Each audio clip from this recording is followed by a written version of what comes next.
الحمد لله رب العالمين والعاقبة للمتقين والصلاة والسلام على سيد الأنبياء والمرسلين اما بعد۔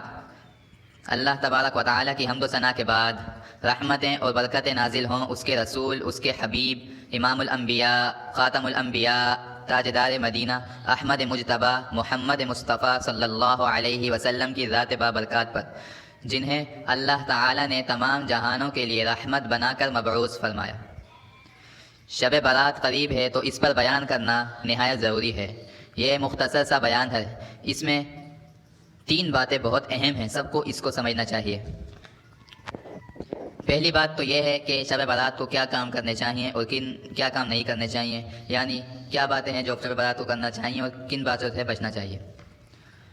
دوسری بات کہ شب برات کی فضیلت، شب برات کو کن لوگوں کی مغفرت ہو جاتی ہے اور کن لوگوں کی مغفرت روک دی جاتی ہے۔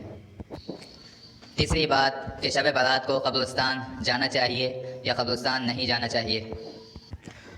اور چوتھی بات کہ کچھ علماء نے اس کا رد کیا ہے اس کی فضیلت کا، اور کچھ علماء نے بہت زیادہ اس کی فضیلت بیان کی ہے۔ تو یہ چاروں باتیں بیان کرنے کا ارادہ ہے۔ تو پہلی بات کہ شب برات میں کیا کرنا چاہیے اور کیا نہیں کرنا چاہیے۔ میرے نبی صلی اللہ علیہ وسلم نے اس رات کی فضیلت بتائی، لیکن عمل کوئی نہیں بتایا۔ جیسے یہاں کوئی صلاۃ التسبیح کی نماز کرا رہا ہے ہوتا ہے اور کوئی اجتماعی تہجد پڑھا رہا ہے، بہت اچھی بات ہے، لیکن اس کو شب برات کے ساتھ خاص کرنا یہ زیادتی ہوگی، بلکہ اس کو پورے سال میں کبھی بھی پڑھا جا سکتا ہے۔ لہٰذا اگر کوئی شب برات میں بھی پڑھے گا تو بہت زیادہ ثواب پائے گا۔ کوئی دیگے چڑھاتے ہیں تو کوئی آتش بازی کر رہے ہوتے ہیں، اس میں اتنا غلو ہو گیا ہے کہ اسی چیز کو شب برات کے لیے ضروری سمجھ لیا گیا ہے، حالانکہ یہ سب کچھ بھی آپ صلی اللہ علیہ وسلم سے ثابت نہیں ہے، اس سے بچنا چاہیے۔ لہٰذا اگر آپ کو صلاۃ التسبیح پڑھنی ہے تو بغیر جماعت کے ساتھ گھر میں پڑھیں، کیونکہ آپ صلی اللہ علیہ وسلم سے بغیر جماعت کے ساتھ گھر میں پڑھنا ثابت ہے۔ اور غلو سے بچا جائے، یعنی کہ دیگے چڑھائیں، لیکن پورے سال میں دیگے چڑھائیں اور اللہ کے نام کی دیگے چڑھائیں، کسی اور کے نام کی نہیں۔ اس کا اصالہ ثواب جس کو کرنا ہے وہ کر دیں، اس سے کوئی مسئلہ نہیں، اور پٹاخوں سے پھاڑنے سے بچا جائے۔ اور دوسری بات کہ اس رات کی فضیلت کیا ہے، اس رات کے اندر کن لوگوں کی مغفرت ہو جاتی ہے اور کن کی نہیں ہوتی۔ تو حدیث میں آتا ہے کہ اس رات کو ساری دنیا کی مغفرت فرما دیتے ہیں، اللہ تعالیٰ بخشش فرما دیتے ہیں سوائے 5 آدمی کے۔ نمبر 1 مشرک، جو شرک کرتا ہے اس کی مغفرت نہیں ہوتی۔ نمبر 2 دل میں کسی سے بغض رکھنے والا، یعنی کینہ رکھنے والا، اس کی مغفرت نہیں ہوتی۔ نمبر 3 اپنے پاجامے کو ٹخنوں سے نیچے رکھنے والا۔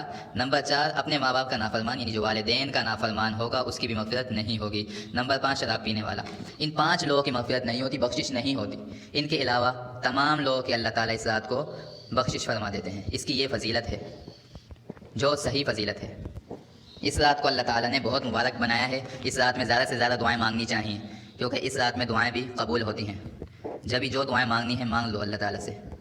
تیسری بات یہ ہے کہ کچھ علماء نے اس کے رد میں اس کا اتنا انکار کیا ہے کہ شب برات کی کوئی فضیلت ہی نہیں، یہ بھی ٹھیک نہیں ہے۔ اس رات کی فضیلت میں جتنی احادیث آئی ہیں وہ ضعیف ہیں، لیکن اتنی کثرت سے ہیں کہ ان سب کا مل کر جمع ہو کر کم از کم حسن لغیرہ ہی تک پہنچ جاتی ہیں۔ تو حسن لغیرہ حدیث سے عمل تو ثابت نہیں ہوتا، عمل صحیح حدیث سے ثابت ہوتا ہے، لیکن یہ کہہ دینا کہ اس کی کوئی فضیلت نہیں، یہ غلط ہوگا۔ چوتھی بات یہ ہے کہ شب برات کو قبرستان میں جانا کیسا ہے۔ تو بھائی شب برات میں اگر کوئی زندگی میں ایک دفعہ قبرستان چلا جائے تو سنت ادا ہو جائے گی۔ ہر شب برات کو قبرستان جانا ضروری نہیں، کیونکہ آپ صلی اللہ علیہ وسلم زندگی میں صرف ایک بار شب برات میں قبرستان گئے۔